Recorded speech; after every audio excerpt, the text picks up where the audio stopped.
जय जगन्नाथ मु उर्मी आपण समस्त को गोटे नुआ रेसिपी सहित स्वागत।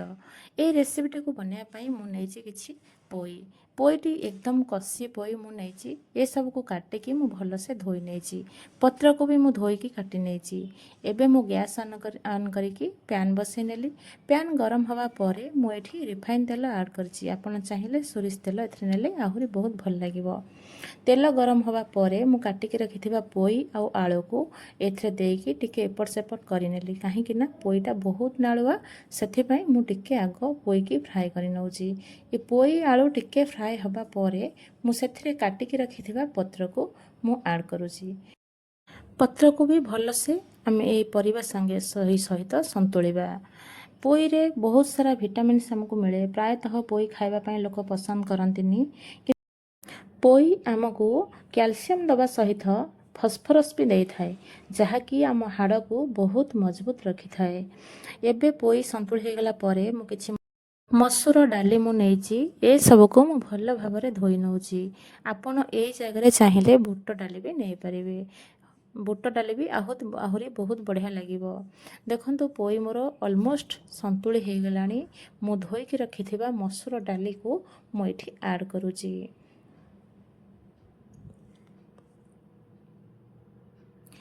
तापरे मु एथरे किछि पानी ऐड करूची आउ हळदी गुंड आउ लूण देकी ए सब को मु सिझिबा पई छाडी दउची।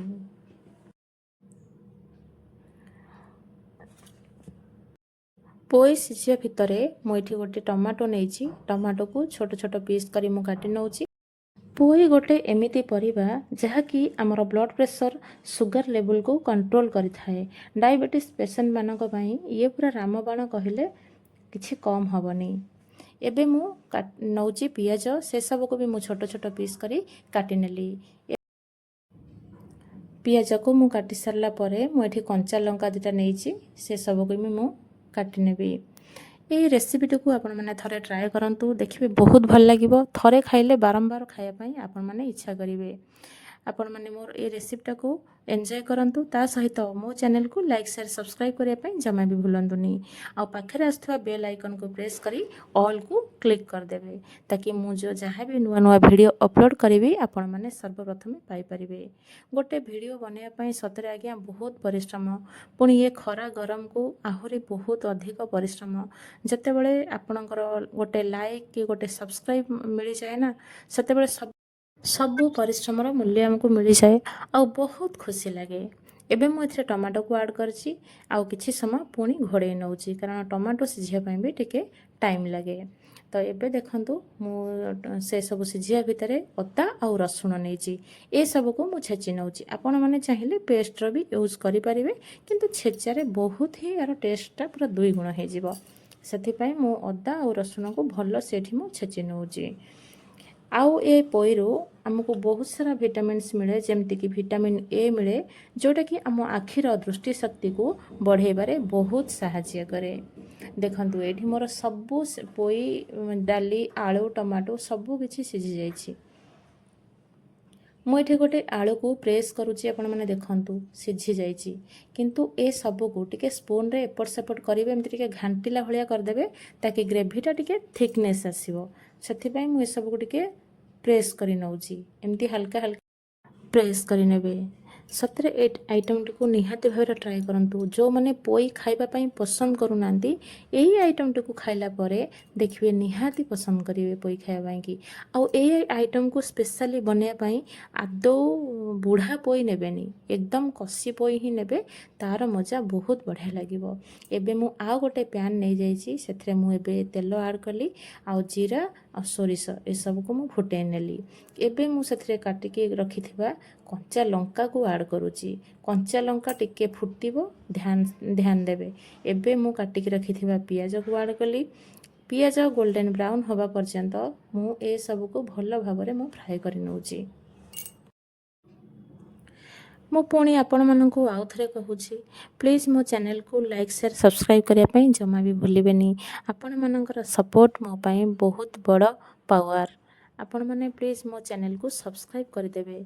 मु एठी ऐड करुची अदा आ रसुण रो छेचा ए सब को भी मु भल भाबरे तार स्मेलटा जीवा जाए मु भाजी नउची।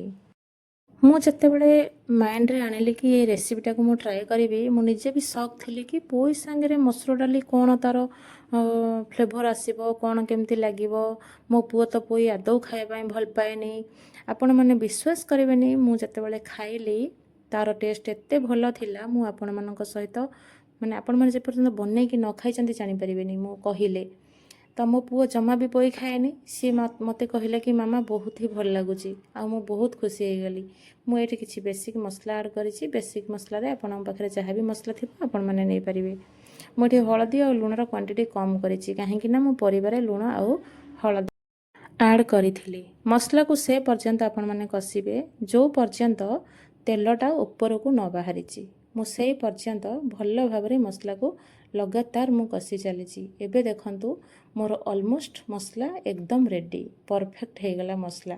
କେତେ ସୁନ୍ଦର ଦେଖାଯାଉଛି ଆପଣମାନେ ଭାବନ୍ତୁ। ଆପଣମାନେ ଏମିତି ହିଁ କଷିବେ।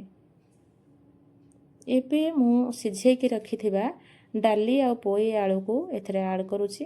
ଆକୁ ବି ମୁଁ ଟିକେ ଫୁଟେଇ ନେବି, କାହିଁକି ନା ଆମର ଯେଉଁ ସିଝା ସହିତ ମସଲାଟା ଟିକେ ମିଶିଗଲେ ବହୁତ ଭଲ ଲାଗିବ। ସେଥିପାଇଁ ଟିକେ ଫୁଟେଇ ନେବେ।